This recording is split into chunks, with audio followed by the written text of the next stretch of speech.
జానే జిగర్స్ అందరికి చాలా లేట్ అయినట్టుంది. సో ఎక్కువ టైం తీసుకొని నేను థ్యాంక్ యూ వెరీ మచ్. మా సినిమాలో డైలాగ్ ఉంది, రాజుగారి పెళ్ళి 7 తరాలు అటు గుర్తుండిపోద్దని.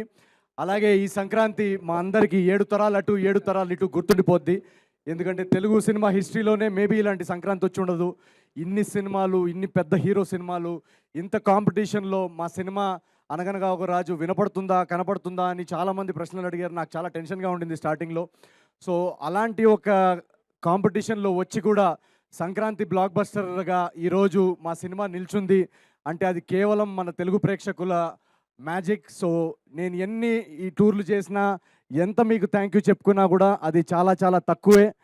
ప్రతి ప్రేక్షకుడికి ఎవరైతే మా సినిమా సితారా ఎంటర్టైన్మెంట్ సినిమా, మా నాగవంశీ గారి సినిమా, నా నవీన్ సినిమా వస్తుందని నమ్మి ఫస్ట్ డే వెళ్ళి టికెట్ కొని మీ కష్టార్జితం మా సినిమా మీద పెట్టినందుకు పేరు పేరున ప్రపంచవ్యాప్తంగా